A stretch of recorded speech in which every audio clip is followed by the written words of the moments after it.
कैसे हैं? बहुत बढ़िया जी, बिल्कुल ठीक है। आप लोगों का यह जो सारस्वत यज्ञ चल रहा है, इसमें आहुति देने का अवसर देने के लिए सभी का बहुत बहुत आभार।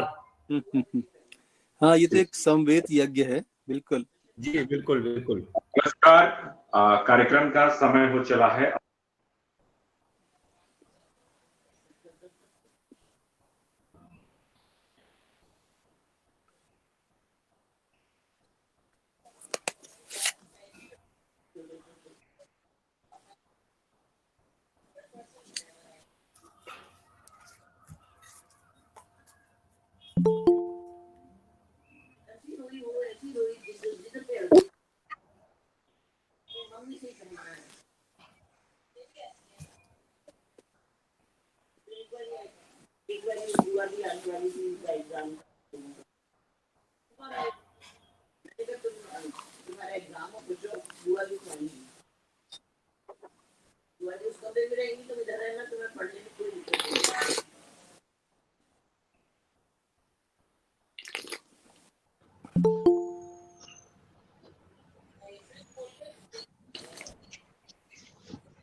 हेलो।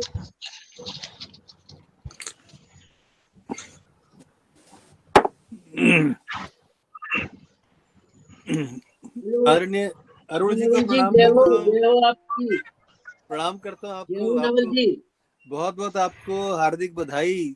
एक के बाद एक मुझे के लग रहा बाद था एक। आज मेरे नवल जी के दर्शन मुझे हो जाएंगे। बहुत अच्छा लगा सर, बहुत अच्छा। और मेरी सुधा ठीक है? हाँ जी सुधा, बिल्कुल ठीक है, आपको बहुत याद करती हैं। मैं भी बहुत याद करता हूँ, ऐसा मौका नहीं मिल रहा तो मैं बात सकूंगा। हाँ, आप हम लोग आएंगे मिलने आपको रुड़की में। चलिए शुरू करते हैं हम लोग। अनामिका जी शुरू करें। हेलो, हाँ अनामिका जी शुरू कीजिए आप।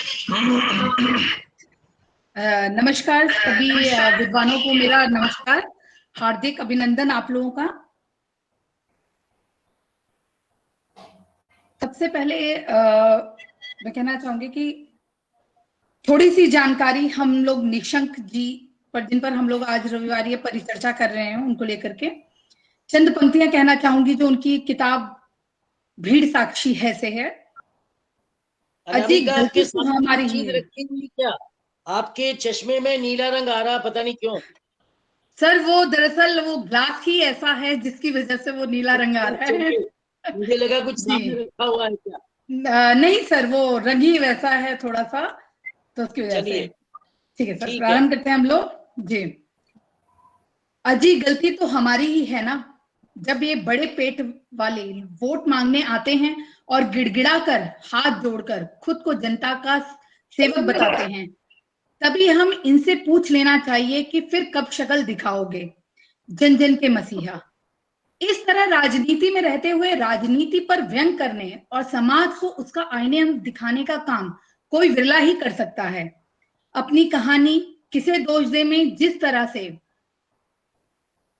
प्रत्येक वर्ग और सोच को अपने शब्दों में पिरोकर जनता व नेता के बीच की खाई को बिना किसी लाग लपेट के निशंक जी ने समझाने की कोशिश की है, वो काबिले तारीफ है। आज हम सभी यहाँ एकत्र हुए हैं केंद्रीय मंत्री डॉक्टर रमेश पोखरियाल निशंक के रचना संसार से एक कहानी संग्रह भीड़ साक्षी है परिचर्चा में। उससे पहले मैं डॉक्टर निशंक के साहित्य के जीवन पर कुछ प्रकाश डालना चाहूंगी। केंद्रीय मंत्री रमेश पोखरियाल निशंक जितने उम्दा राजनीतिज्ञ हैं, उतने ही उम्दा लेखक भी हैं। वर्ष 1983 से प्रारंभ हुई उनकी लेखकीय यात्रा बदस्तूर अभी भी जारी है। अभी तक निशंक जी की करीब 10 कविता संग्रह, 12 कहानी संग्रह, 10 उपन्यास, 2 पर्यटन ग्रंथ, 6 बाल साहित्य, 2 व्यक्तित्व विकास सहित कुल 4 दर्जन से अधिक पुस्तकें लिख चुके हैं। हिंदी साहित्य की शायद ही ऐसी कोई विधा बिछी हो जिसमें उन्होंने अपने हाथ को ना आजमाया हो। सबसे बड़ी बात यह है कि उनके साहित्य को विश्व की कई भाषाओं में अनुवादित किया जा चुका है। इसके अलावा कई विश्वविद्यालयों के पाठ्यक्रम में भी उन्हें शामिल किया गया है। उनके साहित्य पर कई राष्ट्रीय व अंतर्राष्ट्रीय विश्वविद्यालयों में शोध काम किया जा रहा है। उनका कहानी संग्रह भीड़ साक्षी है पहली बार वर्ष 1993 में प्रकाशित किया गया था, जिस पर आज परिचर्चा के लिए हमारे साथ कई गणमान्य व्यक्ति मौजूद हैं। निशंक जी की शख्सियत के बारे में जितना कहा जाए वो कम है, क्योंकि उन्होंने अपनी कहानी संग्रह भीड़ साक्षी है में काफी कुछ अपने बारे में, अपनी सोच के बारे में काफी कुछ दर्शाने की कोशिश की है। किस तरीके से वो चलते फिरते एक पात्र को ढूंढ लेते हैं और उस पात्र के माध्यम से अपने एक कहानी लोग को विस्तार देते हैं, ये अपने आप में काफी बेहतरीन है। सबसे पहले इस परिचर्चा के अंदर मैं अपने मुख्य वक्ता प्रोफेसर कैलाश नारायण तिवारी जी को आमंत्रित करना चाहूंगी, जो कि वरिष्ठ साहित्यकार और दिल्ली विश्वविद्यालय में हिंदी विभाग के प्रोफेसर हैं। अध्ययन और अध्यापन के बीच लेखनी को जिंदा रखने वाले प्रोफेसर तिवारी के पहले उपन्यास विरले दोस्त कबीर ने युवाओं के बीच अपनी जबरदस्त उपस्थिति दर्ज की थी। उनके दूसरे उपन्यास के टाइटल उत्तर कबीर नंगा फकीर ने पाठकों का बरबस ही अपनी ओर ध्यान आकर्षित किया। उनके दोनों उपन्यासों ने कबीर के प्रति नए दृष्टिकोण को जागृत किया। बता दें कि डॉक्टर तिवारी को आज भी छात्र हों या फिर दिल्ली विश्वविद्यालय में पढ़ाने वाले शिक्षक, वो सभी के बीच काफी लोकप्रिय हैं। उनकी कविता संग्रह स्त्री गाथा भी पाठकों को बेहद पसंद आई। यह अगर ये कहा जाए तो यह अतिशयोक्ति नहीं होगी कि भक्ति काल पर उनका लेखन छात्रों के लिए संजीवनी से कम नहीं है। तो अब मैं आमंत्रित करती हूँ प्रोफेसर कैलाश नारायण तिवारी जी से कि वो परिचर्चा को आगे बढ़ाएं। अनामिका जी 1 मिनट लेना चाहूंगा आपका। जी हम लोगों ने जिन रविवार ये पुस्तक वार्ता का शुरुआत की है, हम लोगों ने जी, ये जी, एक नियम हमने छोटा सा बनाया था, बड़ी क्षमा के जी, साथ जी, मैं तिवारी जी से भी कहना चाहूंगा कि हम 3 वक्ता रखते हैं अध्यक्ष और संचालक जी, के साथ। हम 10 से अच्छा, 12 मिनट एक वक्ता को देना चाहेंगे। हम जी, 10 से जी, 12 जी, मिनट में चाहेंगे कि प्रोफेसर तिवारी और प्रोफेसर ब्रजमोहन जी, कृष्ण मोहन जी और ब्रजेश कुमार जी 10 से 12 मिनट जी, अगर जी, वो ले लें तो कुछ समय आप लेंगी, कुछ समय मेरे अध्यक्ष लेंगे आज, और शायद जी, अंत जी, में जी, आपसे 2-3 मिनट मैं बात करना चाहूंगा। बिल्कुल बिल्कुल सर। तो मैं तिवारी जी को निमंत्रित कर रहा हूँ। तिवारी जी 10 से 12 मिनट में हमें कोशिश कीजिएगा। वैसे कोई प्रतिबंध नहीं होता हमारे यहाँ बोलने वाले पर, केवल सुविधा की दृष्टि से हम लोग ये बात कहते हैं। आइए जी तिवारी जी, नमस्कार आपको।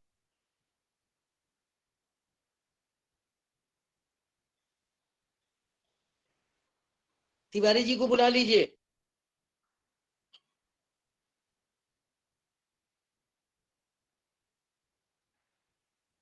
डॉक्टर के एन तिवारी जी। प्रोफेसर केम तिवारी जी, लगता है शायद उनसे हमारा संपर्क हो नहीं पा रहा है।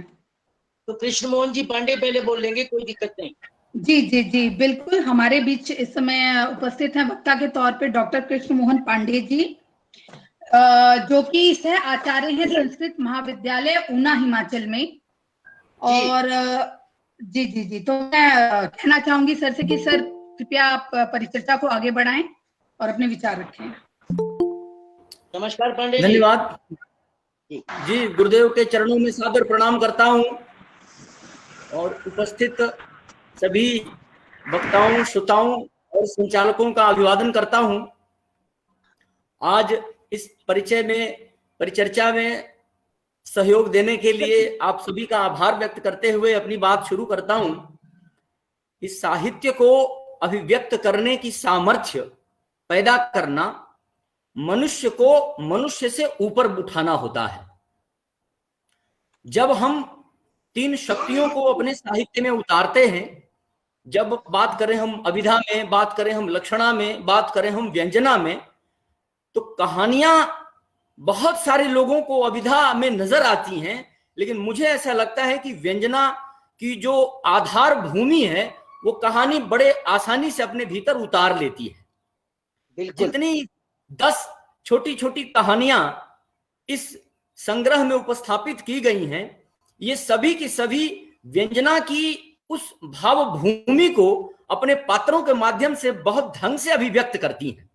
पहली जो कहानी है रोशनी की एक किरण, इस कहानी में जब पाठक देखता है कि एक ईमानदार आदमी चारों ओर से बेईमानों के बीच में बैठा है और तंज सुनता है उनका कि नहीं तू ईमानदारी का चोला ओढ़ के कितने दिन चल पाएगा, उस बीच मुझे लगता है कि 100 में से 99 लोग बदल जाएंगे कि जब सारे बेईमान हैं तो मैं ईमानदार क्यों बना रहूं।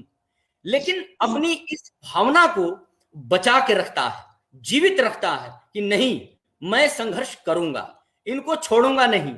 अगर उस पूरे समाज में, जिस समाज में बैठकर वो काम कर रहा है, वहां से वो संकल्प लेता है और उसका वो संकल्प कि नहीं मैं अपनी ईमानदारी नहीं छोड़ सकता हूं, ये संकल्प उसको एक नई रोशनी के रूप में दिखाई पड़ती है। वस्तुतः यह बताने के लिए पर्याप्त होता है कि व्यक्ति यदि अपना संकल्प अपने भीतर स्थापित कर लेता है तो किसी भी कार्य को करने में समर्थ होता है। इस बेचारे को नौकरी छोड़नी पड़ी, लेकिन उसने अपना संघर्ष नहीं छोड़ा और अपना जो आधार था जीवन का, भारतीय संस्कृति का जो मूल है, जो संगच्छद्धों का भाव है कि नहीं भाई ईमानदारी ही हमारी संस्कृति की बड़ी पहचान है, उसको आधार लेकर वो आगे बढ़ता है। इसी तरह दूसरी जो कहानी है किसे दोष दें, ये कहानी मुझे कुछ अलग किस्म की लगी, क्योंकि इस कहानी का लेखक स्वयं एक राजनेता है। अब राजनेता जब राजनेता बन गया तब वो लोगों के बीच कब बैठता है और कब उनसे ये बातें सुनता है, कभी कभी ऐसा लगा मुझे कि इस कहानी को लिखने में नेताजी नेता नहीं थे पहले, नेता से पहले का जो भाव है वो सारा भाव नेता बनने के बाद लिख के सामने आया होगा। क्योंकि राजनीति में जब लोग बड़े ओहदे पर होते हैं तो छोटी छोटी समस्याएं सुनने के लिए उनके पास वक्त नहीं होता है, लेकिन हमारा लेखक इन छोटी छोटी भावनाओं को, छोटी छोटी समस्याओं पर समाज में हो रही परिचर्चा को सुनता है और उन्हें अपनी लेखनी से स्थान देकर यह बताना चाहता है कि मैं नेता भले बड़ा हो गया हूं, लेकिन मेरे भीतर वो आम जन का जो मानस होता है वो अभी मरा नहीं है, वो समाप्त नहीं हुआ है। यानी कि सामान्य व्यक्ति के जितने भाव होते हैं वो सारे भाव राजनेता के भीतर भी होते हैं। यह जो लक्षणा और यह व्यंजना बताने की कोशिश हुई है, यह इस कहानी की जान होती है। बिल्कुल। इसी तरह एक और मनीला जो कहानी है, इस कहानी की भी एक बड़ी अद्भुत बात मुझे लगी। हमारे दर्शन शास्त्र में इस बात को कहा जाता है कि सुखे दुखे समय कृत्वा लाभा लाभौ जया जयौ। ये लड़की जिसका माता पिता भाई बहन घर गिरने में सारे मर गए हैं, अकेली है। ऐसे में आज की तारीख में कितने लोग तो आत्महत्या कर लेते हैं कि अब मैं अकेले जी के क्या करूंगा, लेकिन लड़की होके अस्पताल में काम करते हुए जिस आनंद से जीवन बिताती है वो हमारे दर्शनों को उसके जीवन में उतरता हुआ देखता है। मैं हैरान इस बात से हूं कि उस लड़की के भीतर इस भाव को, इस दर्शन, अब निशंक जी तो साहित्य के मर्मज्ञ विद्वान भी हैं, तो उन्होंने अपने इन भावों को जो उस लड़की में ले जाना था वो सारा दर्शन उड़ेल के रख दिया है। और कितनी आसानी से ऐसी घटनाएं हम सबके जीवन में देखने को मिलती हैं। बहुत बार हम ऐसा देखते हैं मगर ऐसा अनुभव साक्षात नहीं कर पाते हैं। इस कहानी को पढ़कर हमें वो सारे भाव निकल के आते हैं कि सुख पड़े चाहे दुख पड़े, हमें अपने कर्तव्य पथ पर निरंतर चलते रहना चाहिए। एक कहानी अंतिम क्षण तक रुला देने वाली है कि एक छोटा आदमी जो अपनी नर्सरी से वन लगाने की बात करता है, अचानक उस वन में आग लग गई और अपने प्राण की चिंता किए बगैर उस आग में कूद गया हो। ये कहीं फिल्मों में तो शायद कभी सुनने को मिलते हैं, सामान्य जीवन में ऐसा होता है। ये कहानीकार ने जो बताने की कोशिश की है ये अपने आप में बहुत बड़ी बात है कि वन हमारे जीवन के आधार है। वनों से दूर होकर जितना हम जाएंगे हमारा जीवन उतना ही पर्यावरण आदि समस्याओं से घिरता चला जाएगा। तो एक व्यक्ति छोटी सी बगिया, शायद वो वन कहना तो मैंने उसके लिए अतिशयोक्ति है, लेकिन जो उसने वन खुद तैयार किए हैं वो वन उसके लिए प्राण से भी अधिक प्यारे हैं। ये जो भाव है, कालिदास इसी बात को शाकुंतलम में कहते हैं कि अपनी पुत्री को, प्राणों से प्यारी पुत्री को उन्होंने जल सेचन कर्म में लगा दिया था। तो यह जो वन संरक्षण, वनों के प्रति आत्म भाव है, इस भाव को स्थापित करने के लिए लेखक ने यह जो भाव भंगिमा चुनी है ये अपने आप में बहुत आदरणीय है। बहुत सुंदर, बहुत सुंदर जी, धन्यवाद। एक और बड़ा मजेदार पक्ष जो भीड़ साक्षी है, जो इस पूरे संग्रह का आधार है, एक तो सबसे लंबी कहानी है इस पूरे संग्रह में, और जो बड़ी मजेदार बात है कि ये मैंने हिमाचल में भी देखी है और उत्तराखंड में भी ऐसा होता होगा, ये मुझे आज इस कहानी को पढ़ के स्पष्ट हुआ।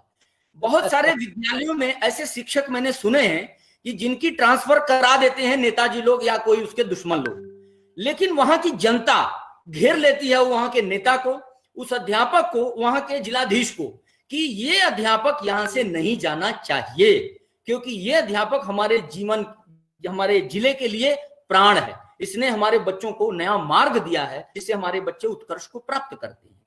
यहां भी उस डॉक्टर के माध्यम से यही बताने का प्रयत्न किया है। धन्य है वो भूमि जहां इस तरह के डॉक्टर हैं। देखिए, ये डॉक्टर मार भी खाता है, एक दो लोग इसको मार भी देते हैं कि नहीं नहीं टाइम पे नहीं आते हैं, पीटो इनको, उसके बाद भी ये आदमी उसका इलाज करता है। अब न जाने एक शंका रह गई कि किसकी शिकायत पर इसका ट्रांसफर कर दिया गया। वो मुस्कुराता हुआ निकल जाता है, लेकिन ये संदेश छोड़ जाता है कि डॉक्टर भी इंसान होते हैं, उनके भी जीवनचर्या होती है, उनके प्रति भी हमें उसी भाव से आना चाहिए। कई बार सुप्रीम कोर्ट ने एक बार कहा था कि डॉक्टर्स को अपने पेशेंट के लिए केस शब्द का इस्तेमाल नहीं करना चाहिए, वो भी इंसान है। इस तरह का यह डॉक्टर अपने उस इंसानियत के भाव को अपने मरीजों के साथ पेश करता है। मरीज तो अपने जो उनके अटेंडेंट होते हैं उनके आधार पर चलता है, अटेंडेंस पहुंचा और लगा कि मरीज हमारा बीमार है, उसको तुरंत इलाज नहीं मिल रहा है, तो वो दुखी हो जाता है, डॉक्टर को गाली गलौज शुरू कर देता है। और ऐसी घटनाएं अक्सर हमने भी सुनी है कि कई बार डॉक्टर इस चक्कर में थप्पड़ खा जाते हैं। लेकिन इस डॉक्टर के माध्यम से लेखक ने यह जो बताने का प्रयत्न किया कि नहीं भाई, ये भी जीव हैं और हमारे जीवन की रक्षा के लिए हैं, इस भाव से हमें रखना चाहिए। और यह टाइटल बड़ी जबरदस्त इस पर लगी कि इसको कहने की जरूरत नहीं है, सारी भीड़ इस बात की साक्षी है कि डॉक्टर ने इस अपने मरीज के साथ अच्छा व्यवहार किया है। बहुत बढ़िया समीक्षा जी, धन्यवाद जी। अब अगले क्रम में हम जब चलते हैं, अप्रत्याशित, ये घटना मुझे लगता है कि बहुत सारे लोगों के जीवन में घटित होती है। एक शराबी किस तरह झूठ बोल बोल के अपने दोस्त से, अपने साहब से, किसी से पैसे ऐंठ लेता है और रोने लगता है कि मेरी पत्नी बीमार है, अब मर जाएगी, तब मर जाएगी, और ऐंठता है और लेके निकल लेता है। और संजोग से जिस साहब ने उसको पैसे दिए थे वही उसको देखते हैं कि दारू पी के नाली में गिरा पड़ा है। ये घटनाएं सच में बहुत जगह देखने को मिली हैं, सुनने को मिली हैं। लेकिन लोग, हमारा देश बड़ा ही भावुक देश है। हम किसी को भी सामने रोता हुआ जब देखते हैं तो सब भूल जाते हैं कि आदमी छलिया है, कि आदमी लुटेरा है। उस पर भी हम दया कर देते हैं, उस पर कृपा कर देते हैं। और ऐसी घटनाएं जब लेखक के सामने आती हैं तो कहीं ना कहीं लेखक हमें ये संदेश देना चाहता है कि हम जिस युग में जी रहे हैं, इस युग में अपने साथी के साथ, जो आपके साथ आ रहा है, उसका मूल्यांकन भी करें। कहीं आपकी इस भूल से कहीं अनर्थ तो नहीं होता चला जाएगा, उस व्यक्ति की शराब नहीं छूट रही है, निरंतर पीता चला जा रहा है, इससे उसके परिवार की, उसके समाज की हानि होती चली जाएगी। इसलिए लेखक ने यह इंगित करने का प्रयत्न किया कि हमको भी सचेत रहना चाहिए। अगली कहानी पर थोड़ी सी बात करना चाहूंगा, दिहाड़ी पर। ये दिहाड़ी मजदूर बहुत बार रुला देने वाले होते हैं। इनको ये कहते हैं कि जिंदगी भर लोगों का घर बनाते हैं और इनके पास अपना ही घर नहीं होता है, अपने घर की इनको चिंता ही नहीं होती। आज दिहाड़ी आई, आज कुछ मिला, खाया और सो गए, अगले दिन की इनको चिंता नहीं होती है। सर्विस वाले तो 30 तारीख के बाद पहली को तनख्वाह ना मिले तो झगड़ा करना शुरू कर देते हैं। इन बेचारों का देखें, रोज इनको दिहाड़ी मिलती है, अगले दिन सवेरे जब उठते हैं, निकल पड़ते हैं, इनको कहीं कोई चिंता नहीं होती है कि हमें अपने। लेखक ने इतने नजदीकी से इस बात को जानने की, हमें बताने की कोशिश की है कि इनके स्वभाव से भी हमें बहुत कुछ सीखने की जरूरत है। नहीं तो हम इनके प्रति वो आत्मभाव, वह बंधुत्व, और जिस विश्व बंधुत्व की बात हमारा देश करता रहा है, वो नहीं हो पाएगा। बात तो केवल उस दिहाड़ी मजदूर की दिनचर्या को बताई, लेकिन संदेश पीछे से दिया कि हमें उनके साथ भी आत्मभाव रखना आवश्यक है। बड़ी बात, बहुत बड़ी बात। एक और, जी बिल्कुल, अब एक और विदेशी दंपति की कथा, और अंतिम बात में जाकर इसका जो क्लाइमेक्स निकल के आया, ऐसा क्या कारण। बात चली कि एक व्यक्ति, हिमाचल गढ़वाल का व्यक्ति किसी विदेशी महिला से शादी कर लेता है और कह देता है कि मैं नहीं चाहूंगा, अपने ही देश में रहूंगा। और वो रेनू भी इसके साथ संकल्प लेती है कि ठीक है जी, मैं भी तुम्हारे साथ यहीं रहूंगी, सेवा करूंगी। अब इसमें कोई बड़ी बात नहीं है, दुनिया भर में ऐसा शादी ब्याह होते रहते हैं। लेकिन लेखक ने क्या ढूंढा कि मैं अपनी संस्कृति को नहीं छोड़ूंगा, और हमारे देश के युवा जिनको पैसे कमाने की इतनी लालसा है कि वो हमारी संस्कृति, हमारी सभ्यता, हमारी मानवता, हमारा विश्व बंधुत्व सब कुछ छोड़कर पैसे के पीछे भाग जाते हैं, हमारी सारी संस्कृति छोड़ देते हैं, और वहां जाने के बाद जब लौटते हैं कहते हैं हिंदुस्तान क्या गरीबों, पिछड़ों का, गंवारों का देश है। यह कहीं से भी स्वीकार्य नहीं है। आप जाइए पैसा कमाने, लेकिन भारत को आलोचना करने का अधिकार आप में से किसी को नहीं है। यह जो संदेश देना चाहता है लेखक, ये अपने आप में बहुत महत्वपूर्ण है। उन तमाम युवाओं को यह संदेश जाना चाहिए कि भाई क्या ऐसा तुमको मिल रहा है कि तुम यहां से हमारी संस्कृति को, हमारी हिस्ट्री को। भाई राष्ट्र का निर्माण ही 3 चीजों से होता है, मातृभूमि, मातृ संस्कृति और मातृभाषा से। इन तीनों को छोड़कर अगर जा रहे हो तो तुम तो किसी भी राष्ट्र में रहने लायक हो ही नहीं। ये संदेश देना चाहता है लेखक, इसलिए हमें उसके निकटता को स्वीकार करना चाहिए। बहुत सुंदर, बहुत सुंदर। ड्राइवर की कहानी भी बड़ी अद्भुत है, क्योंकि ये कहानी उस पीड़ा को व्यक्त करती है जिसको मालिक कभी समझते ही नहीं। मैंने छोटा सा अनुरोध किया था 10 और 12 मिनट का। जी बस समाप्त कर रहा हूं गुरुजी। ड्राइवर की समस्या से सभी परिचित हैं, इसमें कहीं कोई संदेह नहीं है, लेकिन उसकी समस्या पर ध्यान हम नहीं देते। जिस तरह के भाव को लेखक ने अभिव्यक्त किया है कि नहीं, हमें अपने साथ रहने वाले लोगों के प्रति भी दयावान होना चाहिए। उनकी भी जीवनचर्या है, बेचारा 3 बजे सवेरे उठता है, रात के 10 बजे तक चाय भी उसको नसीब नहीं होती है। यह दुर्दशा अक्सर सुनने को मिलती है। हमें इस विषय पर भी ध्यान रखना चाहिए। और अंतिम जो बात कहनी है, अपना दर्द डॉक्टर साहब का ऐसा इमोशन सबके भीतर हो, सभी लोग इस पेशे में आए हैं उसके अपने पिछले दर्द को समझते रहें, तो निश्चित रूप से ये समाज उस उत्कर्ष को प्राप्त करेगा जिसका निर्णय मनुर्भव से शुरू होता है, जैसा कि हम सब संस्कृत साहित्य से इस विषय को देखते हैं। आप सभी का बहुत बहुत धन्यवाद। गुरुदेव के सामने बोलना बहुत गौरव की बात है। धन्यवाद को प्रणाम करते हुए अपनी वाणी को विश्राम देता हूं। धन्यवाद डॉक्टर पांडे जी। गुरुजी, अब हमारे बीच में मुख्य वक्ता हमारे जो हैं प्रोफेसर कैलाश नारायण तिवारी जी जुड़ चुके हैं। स्वागत उनका। जी बहुत बहुत स्वागत है तिवारी जी आपका।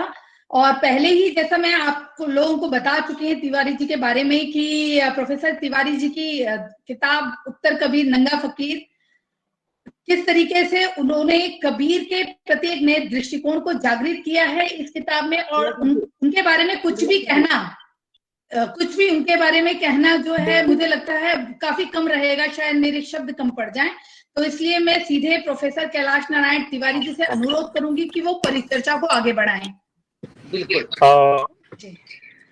परम आदरणीय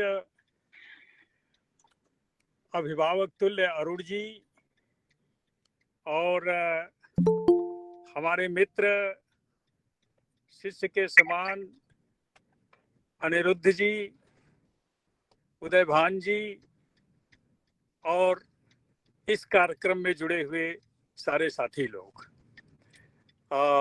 मित्रों, निशंक जी के कहानियों पर विचार करने के लिए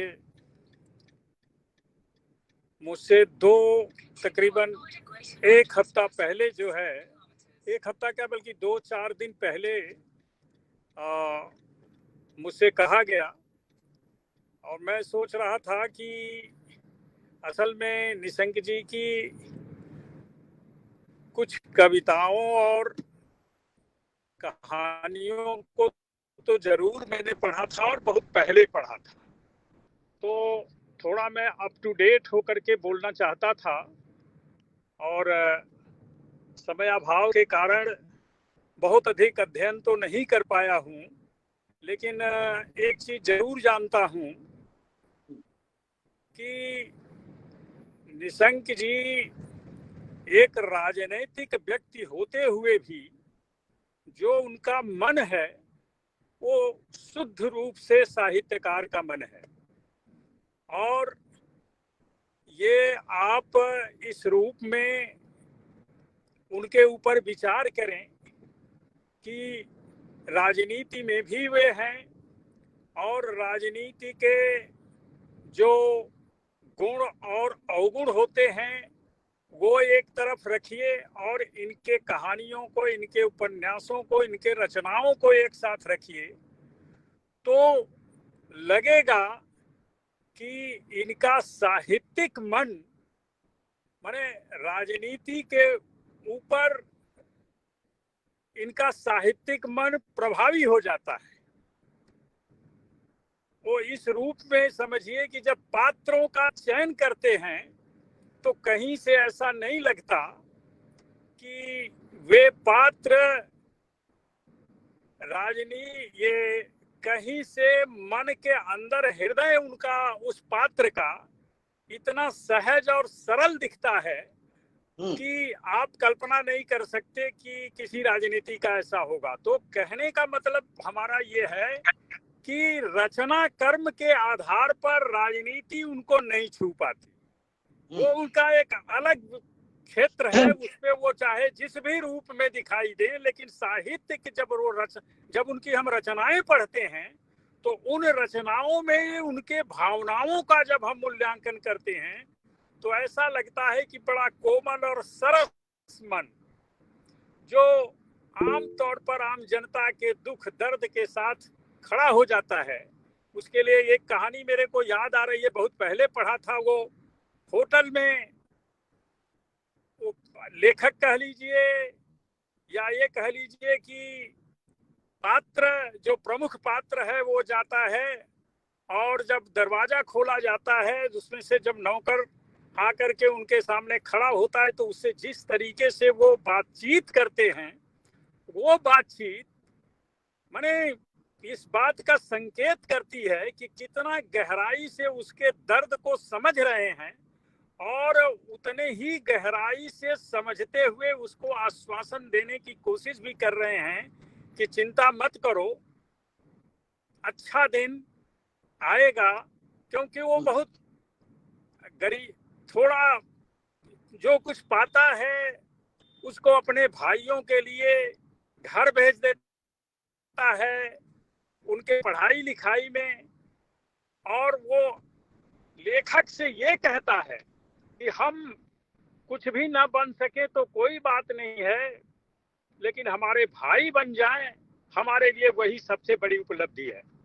तो ये जो अंदर की ये जो चेतना है, ये चेतना लेखक के उस उदार मन की ऊंचाई पर हमको पहुंचाती है और ये एक मैसेज भी देती है, ये चेतना, कि हम किसी भी क्षेत्र में हो, चाहे राजनीति में हो, चाहे व्यवसाय में हो, चाहे मेडिकल में हो, चाहे इंजीनियर में, किसी भी क्षेत्र में हो, लेकिन यदि मन हमारा सहृदय है तो वो सारे लोगों के माने सारे लोगों को के साथ उसी तरह से जुड़ेगा। वहाँ छल नहीं, वहाँ कपट नहीं, निर्मल मन का जो है भाव दिखाई देता है। तो मैं इस रूप में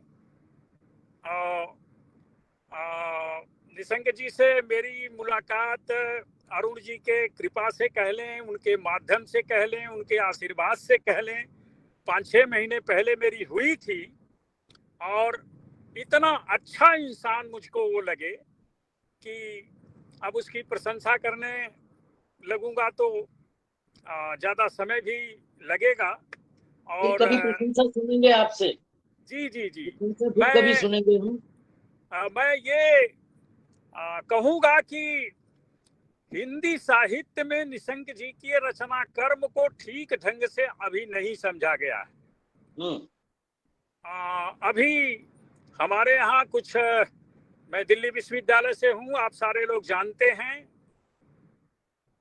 एक आध दो प्रपोजल भी आए हुए हैं, हालांकि उस पर कोई अभी डिसीजन नहीं हुआ है, लेकिन ये जरूर है जिस तरीके से जब हम ये पिछले 50-60 वर्ष के आलोचना कर्म को हम देखें तो ढेर सारे ऐसे साहित्यकार हैं जो कई कारणों से वो हाशिए पर डाल दिए गए हैं, और उनमें से एक नाम निशंक जी का भी है। अभी ठीक ढंग से उनके रचना कर्म पर मूल्यांकन ही नहीं हुआ। असल में उनको राजनीतिक व्यक्ति समझ करके जो साहित्यिक दुनिया है, वो साहित्यिक दुनिया अभी बहुत गंभीरता से उन पर विचार नहीं करती। लेकिन मैं ये कहना चाहूंगा कि वो उनके उस पक्ष को छोड़ करके उनके रचना कर्म को देख के उनका मूल्यांकन करना जरूरी है, और ये काम करना भी चाहिए लोगों को।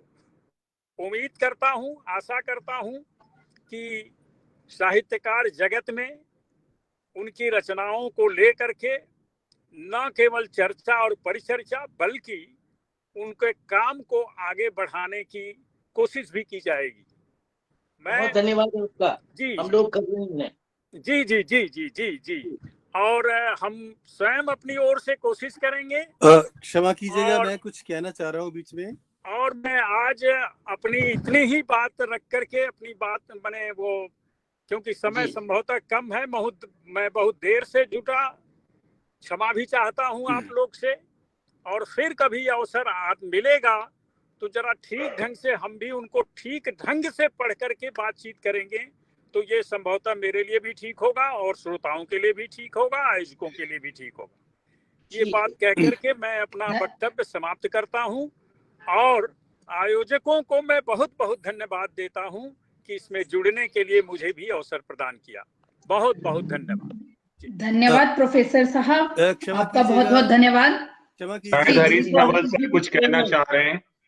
जी कहिए। जी।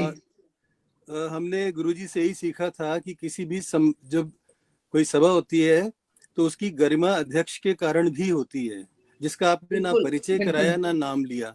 और दूसरी बात, क्षमा सर, हरीश सर, अगर कोई नहीं, आगे बात सुनिए, कोई व्यक्ति चाहे वो कितना ही बड़ा विद्वान हो, लेकिन यदि वो विषय पर नहीं बोल रहा तो उसको क्यों इतना अधिकार देते हैं आप? जब उन्होंने पढ़ा नहीं, उन्होंने कह दिया, फिर उसके बाद वो उनका प्रशस्ति गान कर रहे हैं, तो मौका नहीं था। तो कृपया अरुण जी, आपके होते हुए ऐसा नहीं होना चाहिए, ऐसी मेरी बात। कोई बात नहीं, अनामिका हमसे पहली बार जुड़ी हैं, हम ये चाहेंगे कि छोटी बहन है, सीखेंगी, और आपकी बात को मैं मान रहा हूँ। देखिए क्या है कि जो अनामिका है, जैसे एक व्यक्ति का परिचय अगर 4 लाइनों में दे रही है तो दूसरे का 4 शब्द भी नहीं बोल रही, तो मैं ये अध्यक्ष के नाते उनको कहूंगा कि कृपया ऐसा ना करें, सभी एक बराबर यहाँ पर। सर क्षमा मैं चाहूंगी सर, ध्यान रखिएगा आप इस काफी बिल्कुल आगे से हम ठीक है। तो आपका आदेश है सर आगे बढ़ने के लिए, तो हम आगे बढ़ते हैं। अब हम अपने अगले वक्ता डॉक्टर ब्रिजेश कुमार सिंह जी को मैं आमंत्रित करना चाहूंगी। मैं छत्तीसगढ़ से हैं। एक प्रार्थना करना चाहूंगा कि आगे बढ़ने से पहले अध्यक्ष सर का परिचय करा ही दिया जाएगा, क्योंकि मैं कार्यक्रम की शुरुआत बिल्कुल मैं उसमें समय मत खोइएगा, आगे चलिएगा, ऐसी कोई बात नहीं है। नहीं सर, हमने नहीं सर, बिल्कुल सर, मैं खुद सर का परिचय कराना चाहूंगी। सर हमारे अध्यक्ष हैं। मैं बताना चाहूंगी डॉक्टर हरीश नवल जी के बारे में, जो कि सुप्रसिद्ध साहित्यकार हैं और गगनांचल के पूर्व संपादक रहे हैं। और सच्चाई तो ये है कि सर उनके बारे में बताना सूर्य को प्रकाश दिखाने के बराबर है मेरे लिए, क्योंकि वो स्तंभकार रहे हैं। इंडिया टुडे में, नवभारत टाइम्स सहित कई पत्र पत्रिकाओं से जुड़े रहे हैं। बात यदि इनकी कृतियों की करें तो उनका संसार काफी व्यापक है। उनका व्यंग संग्रह बागपत के खरबूजे, पीली छत पर काला निशान, बस काफी आप इतना सुनिए कि हरीश नवल व्यंग के हस्ताक्षर हैं। हरीश नवल बिल्कुल मोहताज नहीं है। हरीश नवल बिल्कुल सर आज हिंदी जगत व्यंगकार के रूप में ही नहीं, एक ऐसे शिक्षक के रूप में भी जानता है जिसने अपना जीवन दिया है। तो वैसे हरीश नवल जी, मैं आपसे थोड़ी सी इसलिए क्षमा चाहता हूँ कि मैं बीच में वैसे ही बोल रहा था, इसलिए कि मैं नहीं। अनामिका, आपका अधिकार है, 10 मिनट 12 मिनट हमने दिए हैं। अगर कोई 12 मिनट से अधिक बोले तो आप घंटी बजा दीजिए, आप रोक दीजिए। बिल्कुल और मैं एक बार दोबारा डॉक्टर साहब से मैं क्षमा मांगना चाहूंगी कि गलती तो काफी बड़ी हुई है और मेरे बड़े हैं, तो क्षमा प्रार्थी हूँ मैं। कार्यक्रम को आगे बढ़ा दीजिए। सर व्यंग्यकार भी हैं, तो सर ने व्यंग कर दिया है और उन्होंने अपनी गरिमा बिल्कुल परिवार है, परिवार में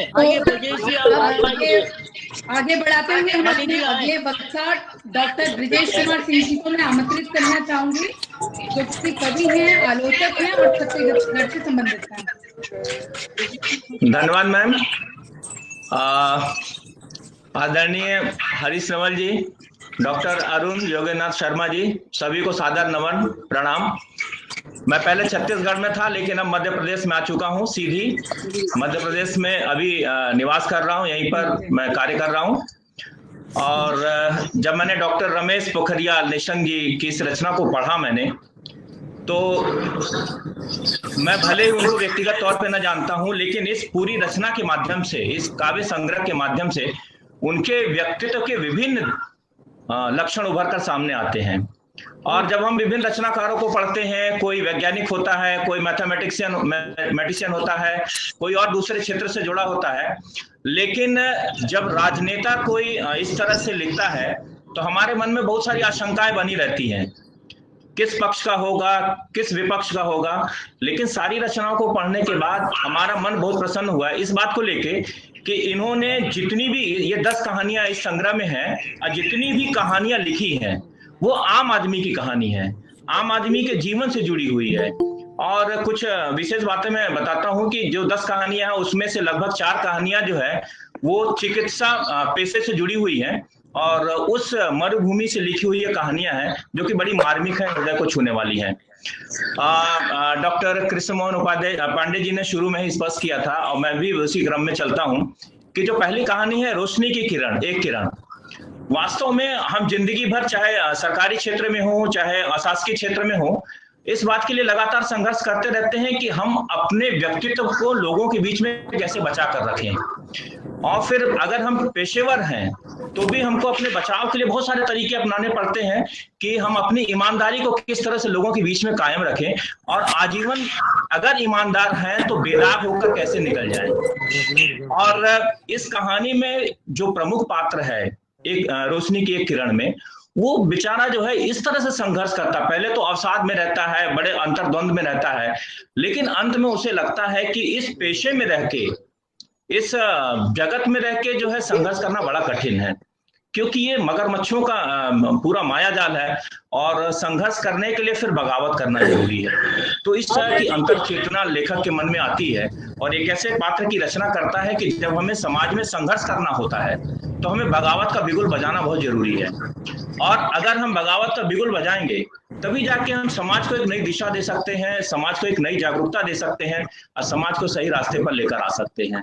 तो कहानी की जो शुरुआत होती है, कहानी संग्रह की जो शुरुआत होती है, बड़े रोचक ढंग से लेखक ने इसे प्रस्तुत किया है। फिर दूसरी कहानी की तरफ चलता हूं जो कि एक बस यात्रा पर आधारित है। मैंने हरिशंकर परसाई जी पर रिसर्च किया है और उनकी बहुत सारी कहानियों को पढ़ा है।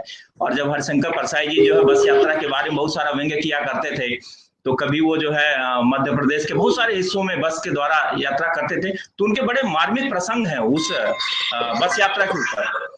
और हम जब आम आदमी की तरह कभी भी यात्रा करते हैं तो ऐसे बहुत सारे दृश्य देखते हैं जिसमें न चाहते हुए भी बहुत राजनीतिक बातें होती हैं। और ये तो बिल्कुल सर्वमान्य बात है कि जब राजनीतिक बातें होती हैं तो हम लोग क्या करते हैं, जो आम लोग हैं वो पूरा दोष जो है राजनेताओं पर उतार देते हैं, वहां की व्यवस्था को लेके, वहां के ढांचे को लेके और दूसरी चीजों को लेके पूरा का पूरा जो है दोष राजनेताओं पर उतार देते हैं। बस में बहुत भीड़ है और जितनी सीट होनी चाहिए उससे भी ज्यादा लोग बैठे हैं, समय पर बस चल नहीं रही है।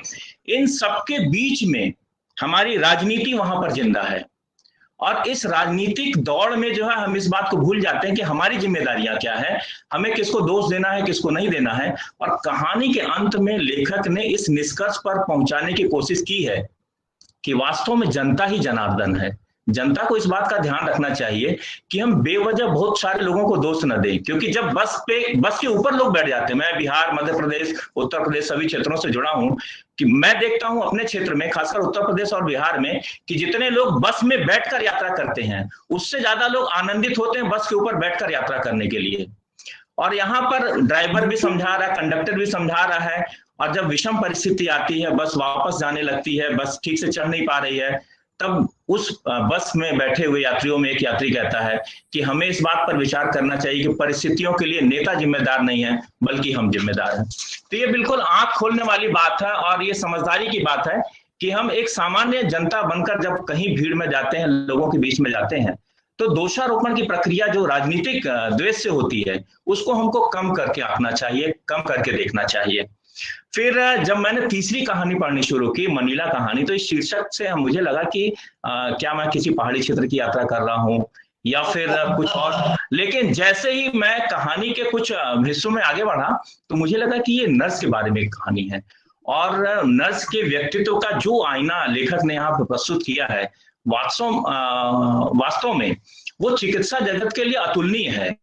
और ऐसा ही समर्पण बहुत क्षेत्रों में दिखाई देता है। वास्तव में जब कोरोना काल में हम लोग संघर्ष कर रहे थे तो इसी तरह से चिकित्सक हमारे सामने आते हैं और उन लोगों ने अपने आप को बलिदान कर दिया है समाज के लिए, देश के लिए।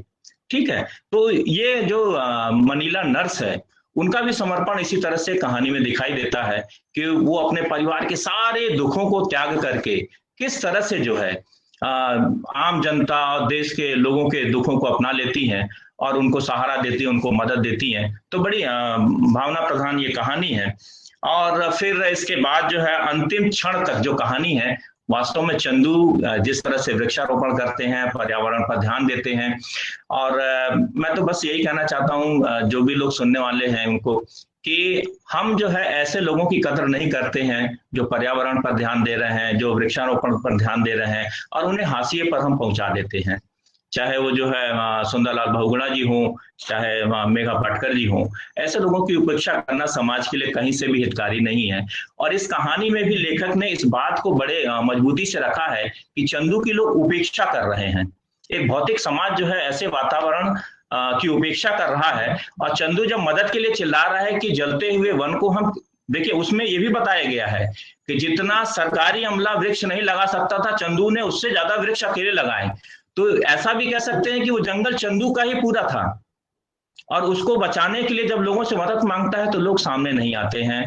ये एक भौतिक समाज को दर्शाता है जहां पर हम सब चीजों में पीछे भागने की कोशिश करते हैं, और अंत में मैंने एक जो लेखक ने लाइन खींचने की कोशिश की है कि अगर हम सच्चे हृदय के हैं, सही हृदय के हैं, तो भगवान भी पिघल जाते हैं। और उसमें बरसात होती है, और अचानक बरसात होना शुरू होती है, और इसके बाद जो है लोग चंदू को बचाने के लिए कुछ महिलाएं, वहां पे नारी शक्ति और मातृत्व और ममता और इन सब चीजों को भी दर्शाने की कोशिश की गई है कि वो लोग आती हैं, उसको बचाती हैं। और ये दिखाया नहीं गया कि अंत में उनके साथ क्या होता है चंदू के साथ, लेकिन ये जरूर बताने की कोशिश की गई है कि अगर हम पर्यावरण को सुरक्षित रखेंगे तो हमारा जीवन भी सुरक्षित रहेगा।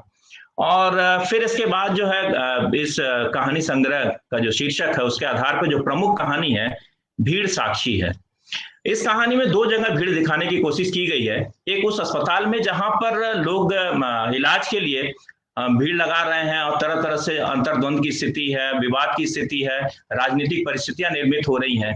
और दूसरी भीड़ जो है अंत में डॉक्टर तिवारी जी को बचाने के लिए, सुरक्षित माने उनको वापस लाने के लिए है कि उनका स्थानांतरण किसी तरह से रुक जाए। कहने का मतलब यह है कि भीड़ जो है वो सत्य और असत्य दोनों पक्षों से जुड़ने की कोशिश करती है, लेकिन अंत में भीड़ उन्हीं के पक्ष में समर्थक के रूप में सामने आती है जो अपना होता है, जो समाज का होता है, जो देश का होता है। तो दो तरह की भीड़ों के बाद अंत में इस जो भीड़ दिखाई देती है वो वास्तव में ये बताने की कोशिश की गई है कि सत्य हमेशा जीतता है, और डॉक्टर तिवारी जी के साथ वो लोग जुड़ गए और उनके स्थानांतरण को रोकना चाहते हैं।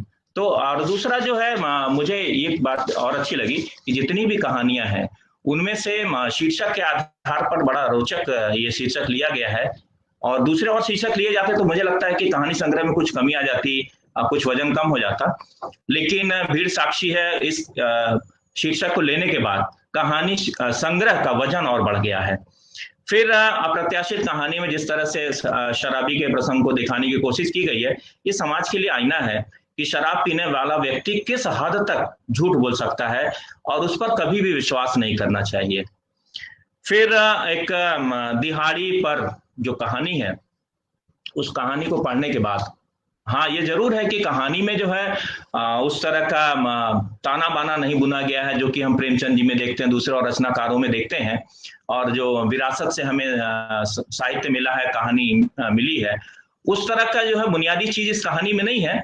लेकिन ये जरूर मैंने देखा है कि जो दिहाड़ी काम करने वाला जो मजदूर है उसकी विरासत में सिर्फ मजदूरी ही लिखी हुई है, उसके आने वाले लोग जो पीढ़ी दर पीढ़ी मजदूरी करते हैं वो उससे मुक्त नहीं हो पाते हैं। और यहाँ पर भी ये दिखाने की कोशिश की गई है कि चंदू किन परिस्थितियों में मेहनत करता था और पत्थर से जो है वो आहत होता है, घायल होता है, और उसके बाद उसका बेटा जो कि बड़ा बेटा था उसके ऊपर जिम्मेदारी आती है और वो भी मजदूरी करने के लिए मजबूर हो जाता है। तो ऐसी हम प्रेमचंद जी की बहुत सारी कहानियों को पढ़ चुके हैं जिसमें एक जो काम करने वाला नौकर है, जो मजदूर है, बाद की पीढ़ियां भी जो है मजदूरी में ही अपना जीवन व्यतीत कर देती हैं।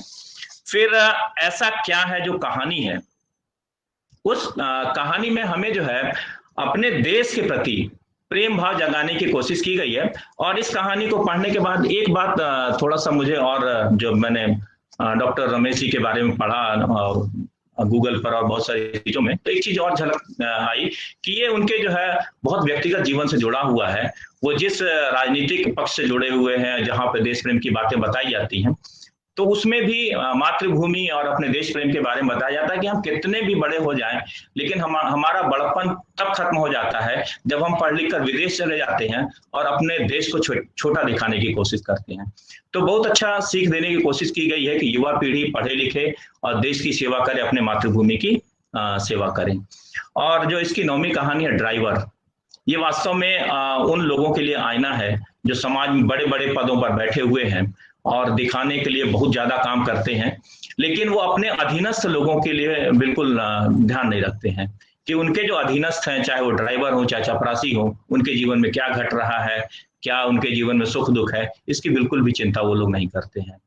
और फिर जो है ड्राइवर को अंत में जिस तरह से बुला लिया जाता है, वो सवेरे से काम कर रहा है बेचारा, दिन रात काम करता है, लेकिन उसको चाय पीने के लिए समय नहीं है।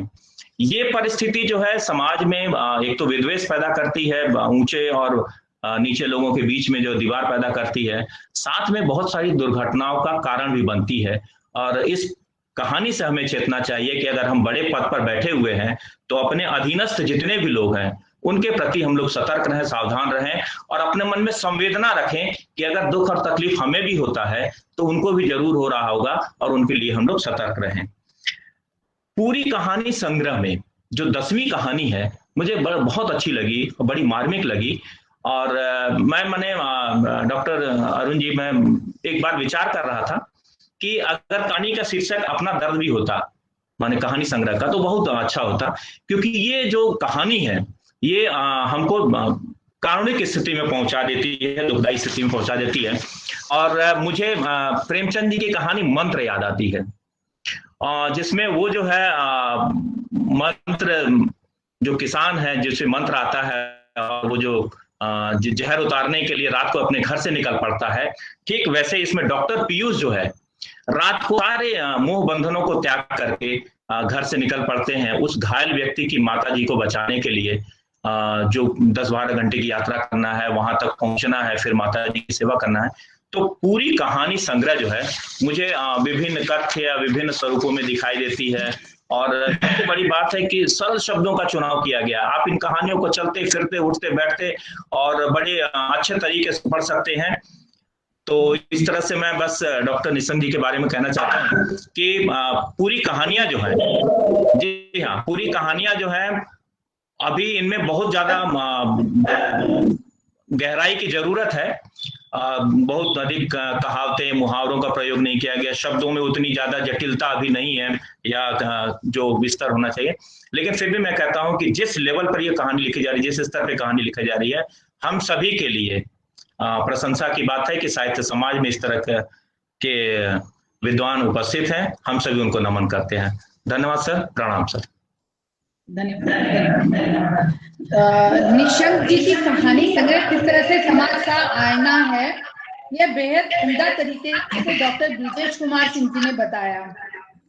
अब मैं आमंत्रित करना चाहूंगी हमारी परिचर्चा के अध्यक्ष डॉक्टर हरीश नवल जी से कि वो आए और परिचर्चा पे अपना अध्यक्ष भाषण पे। डॉक्टर हरीश नवल जी। बहुत बहुत धन्यवाद अनामिका। स्वागत है हरीश जी, स्वागत है। और प्रणाम करता हूँ श्रद्धेय डॉक्टर अरुण को, जिनका आशीर्वाद हम सबको मिलता रहा है और आज भी वो हमारे सामने एक हमारे प्रेरक व्यक्तित्व के रूप में है, तो हम उनके पीछे पीछे हैं। और ये जो प्रकाशन कुछ स्याही ब्लू जैसा नाम मैंने पढ़ा था उसमें आयोजकों में, तो बहुत मॉडर्न किस्म का नाम है। तो उनको भी मैं इस बात की बधाई देता हूँ, साधुवाद देता हूँ कि आपने ये इतना अच्छा आयोजन किया। हमारे यहाँ शास्त्रों में कहते हैं ना कि राजा की जो प्रशंसा है वो तो सभा के मध्य में ही होती है। राजा पूज्यते सभा मध्य, और विद्वान की पूजा सभी जगह होती है। लेकिन उसके लिए अरुण जी क्या कहेंगे कि जो राजा भी हो और विद्वान भी हो, तो ऐसे जो राजा हैं, वो जनक जैसे, तो ऐसे हमारे साहित्यकार मित्र श्री रमेश पोखरियाल निशंक जी हैं, तो पहला प्रणाम की अनुपस्थिति में उनको निवेदित कि उन्होंने हमें ये अवसर थोड़ा दिया सा बीच अपने में आ साहित्य जाइए, के माध्यम से। थोड़ा सा दाएं हाथ हो जाइए, आपका चेहरा कम आ रहा है। वो ये बाकी सभी लोग माइक बंद कर देंगे तो आवाज भी ठीक आएगी। अब बढ़िया हो गया, आप अनम्यूट हो जाइए बाकी लोग। हाँ जी, हाँ जी।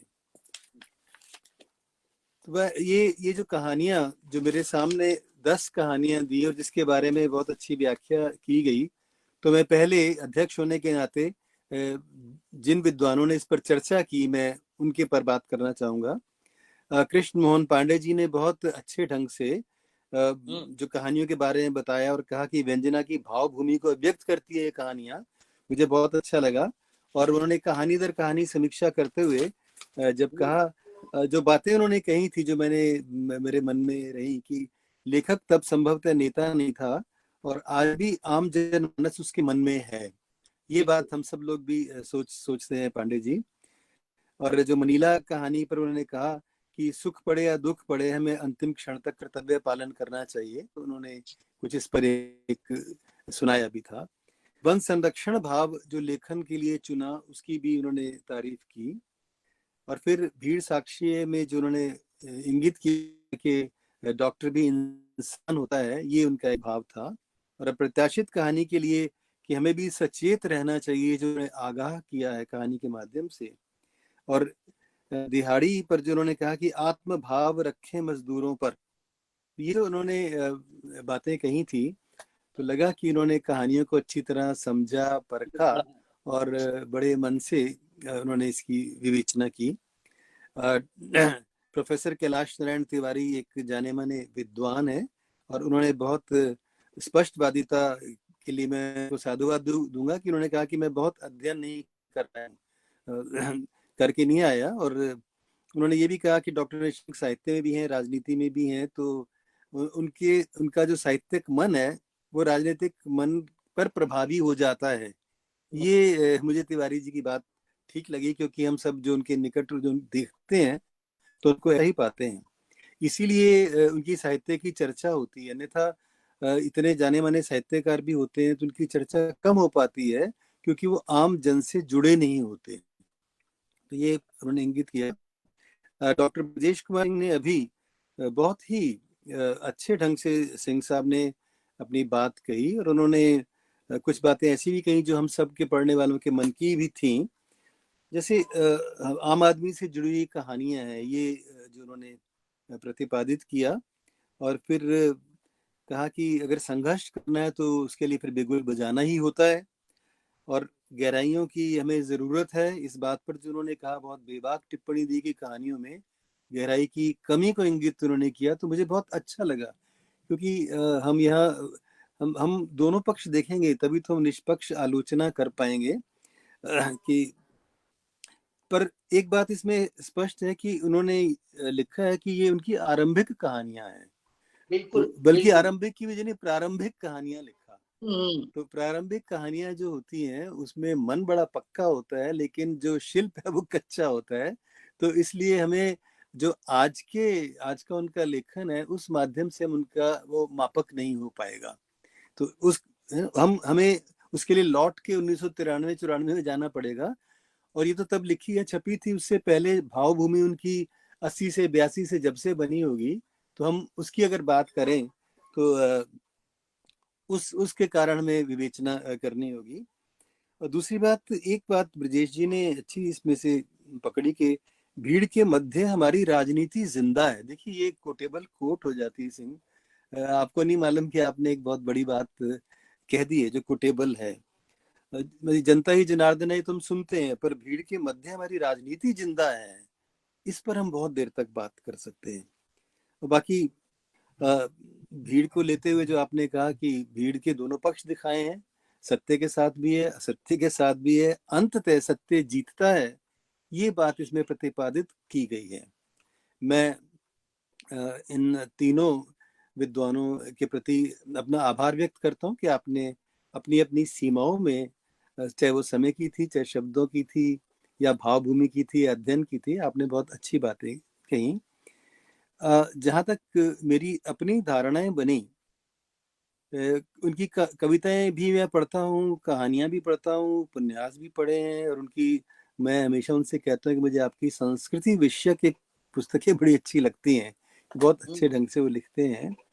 ये जो कहानियां हैं आदरणीय अरुण जी, मुझे ऐसा लगा, देखिए बर्तोल्द ब्रेश्ट जो थे जर्मनी के, उनके बारे में कहा जाता था कि जो वो ऐसी चीजों पर लिखते थे जो जो जो जो सब हमारे आसपास होती हैं, लेकिन हम वो कह नहीं पाते, और बाद में लोग उनसे कहते थे, अरे ये तुमने लिखा, ये तो मैं भी लिख सकता था, पर मैं लिख क्यों नहीं पाया।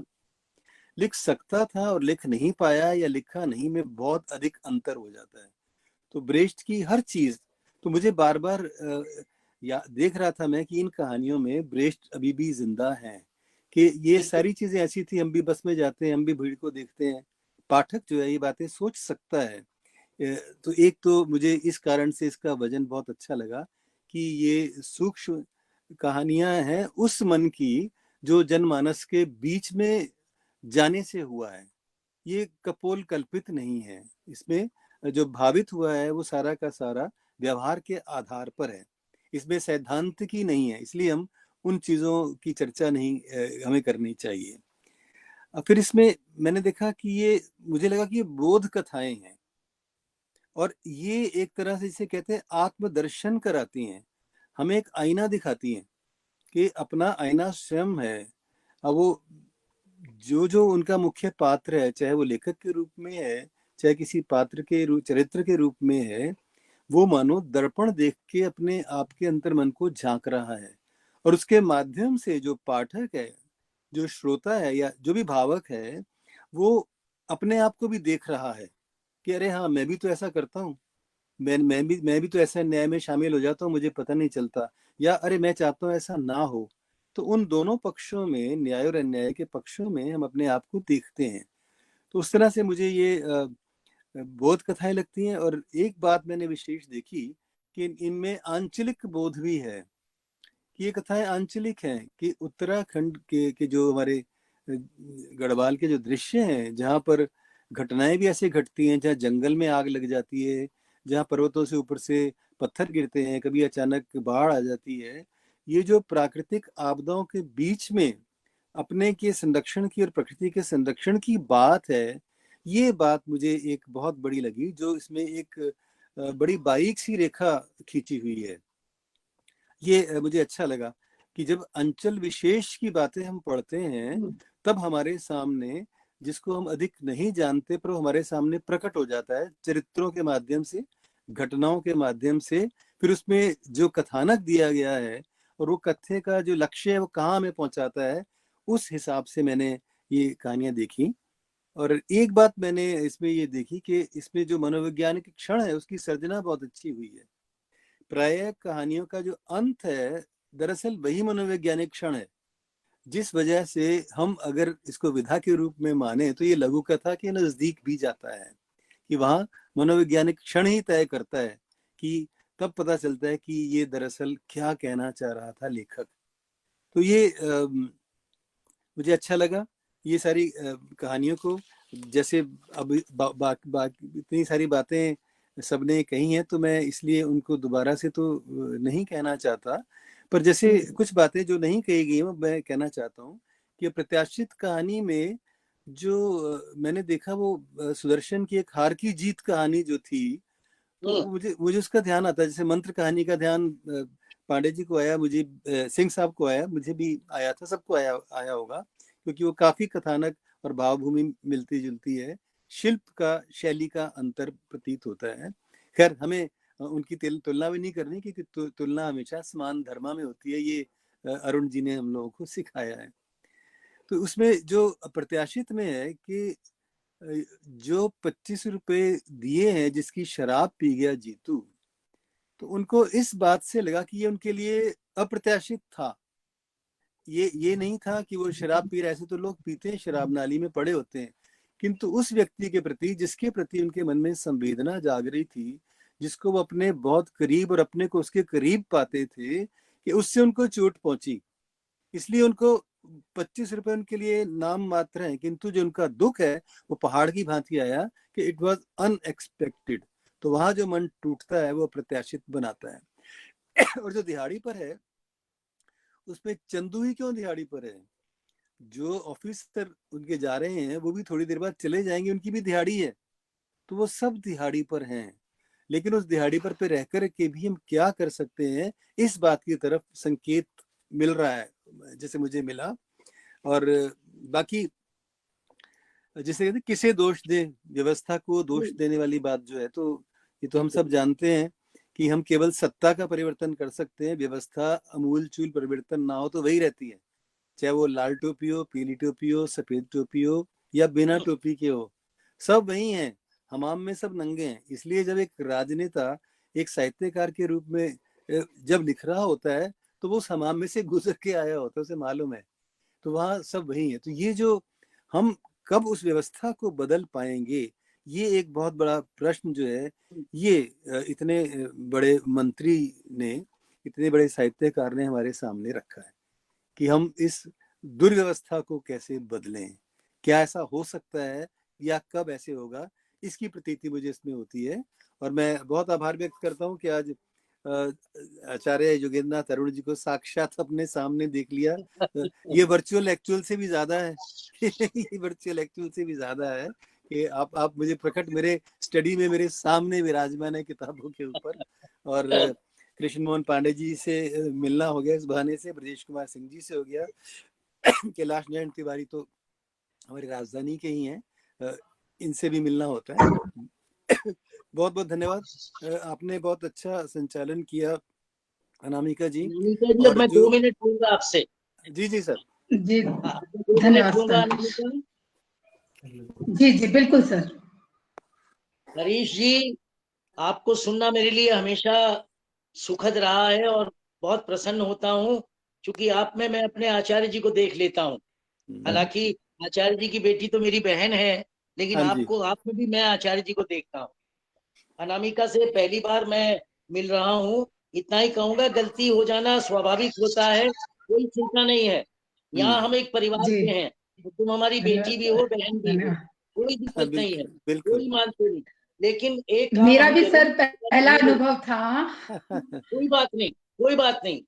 एक किसी से कहा था भाई ये शादी में गलती बोली जी, पहली शादी थी, अब कोई 10 शादियां थोड़ी होती है, एक ही होती है ईश्वर ना करे दूसरी हो। तो हम लोगों ने एक योजना ये बनाई है कि हम लोग निशंक की एक कृति को प्रत्येक रविवार को लेंगे 4 से 5 के बीच, और इसीलिए तय किया था कि हम प्रत्येक वक्ता को 10 से 12 मिनट देंगे और संचालक को अपनी बात कहने के लिए भी हम 10 मिनट देंगे।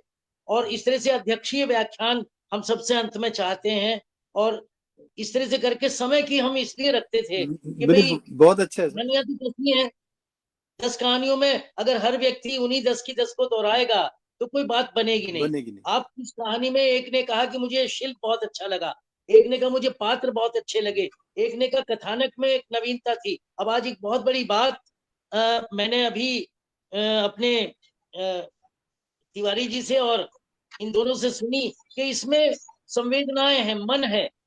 मैं आपको बता रहा हूं कि निशंक जी का सबसे प्यारा गीत अगर कोई है तो एक गीत है, मेरे पास मेरा मन है, अनमोल ये रतन है। अब आप देखिए, मेरे पास मेरा मन है, अनमोल ये रतन है। जब भी कभी वो भटके, मन ने बचा लिया, जब भी कभी कहीं मुसीबत आई, मन ने मुझे रोक लिया। तो मन जिसके पास होता है, वो राजनीति में कितना भी उलझ जाए, वो हमेशा साहित्य का ही अनुयायी बना रहता है जी। उनकी एक काव्य संग्रह है सृजन के बीज, पहली कविता है उसकी, जिसका आशय ये है कि कमल जल में रहते हुए भी जल से अलिप्त रहता है। उस कविता का शीर्षक ये है कि मैं कैसा हूं। तो अंत में वो कहते हैं जैसे कमल जल में रहकर भी जल से अलिप्त रहता है, वैसे ही मैं राजनीति में रहकर राजनीति से अलिप्त रहूं और सृजन के बीज बोऊं। तो जो व्यक्ति ये कह सकता है कि मैं सृजन के बीज बोऊं, वो सृजन के बीज बोता है। जहां तक एक पहली बात आई कि हमारे ब्रजेश कुमार जी ने कहा था कि ये बहुत मंजी हुई कहानियां नहीं है, प्रौढ़ नहीं है, बहुत बढ़िया बात मेरे हरीश नवल जी ने कही कि कोई भी व्यक्ति जब शुरुआत करता है, आप देखें ना प्रसाद की कविताएं कितनी हैं, शुरू कविताओं को आप याद करते हैं कामायनी के अलावा? प्रसाद जी ने, तुलसी ने कितना लिखा, लेकिन कोई विनय पत्रिका या रामचरितमानस के अलावा किसी को याद नहीं करता। तो आरंभिक कविताएं तो नींव के पत्थर होती हैं जिस पर हम पूरा महल बनाते हैं। तो जी। महल बन रहा है। तिवारी जी की एक बात मुझे बहुत अच्छी लगी कि अभी तक हमने निशंक जी का मूल्यांकन नहीं किया। अरे भाई, इसलिए नहीं किया कि वो बहुत अभाव में जीने वाला व्यक्ति जिसने भावों को जिंदा रखा, पहाड़ से आ रहा था, वाह उसने अपने जीवन में बहुत जितनी बढ़िया। कठिनाइयां झेली हैं, निशंक जी के बारे में मैं कह सकता हूँ 83 से उसने लिखना शुरू किया और 84-85 से मैं उनके संपर्क में हूँ।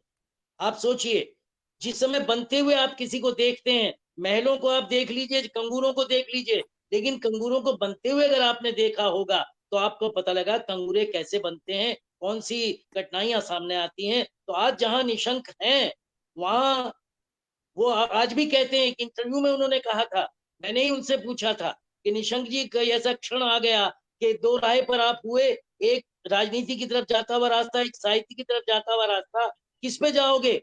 बड़े कहना चाहिए बेझिझक उन्होंने कहा था कि गुरुजी अगर ऐसा कोई क्षण आ गया तो मैं साहित्य का रास्ता लूंगा, राजनीति छोड़ दूंगा।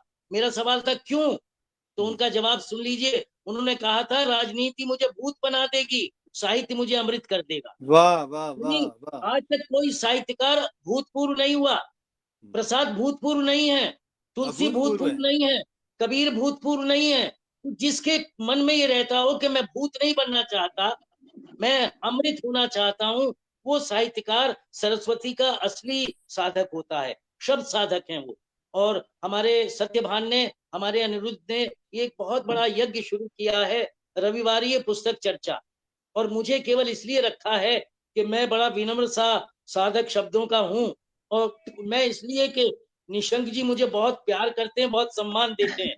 मैंने कहा कि मैं रहा करूंगा। आज कहानियों के बारे में आपको बता रहा हूँ, निशंक जी कभी पात्र कॉम्प्लेक्स नहीं करते, सरल पात्र लेते हैं। तो जहां जहां जाते हैं वहां से पात्र आप क्या समझते हैं, मनीला जो नर्स है, वो उन्हें स्वास्थ्य मंत्री रहते हुए मिली है।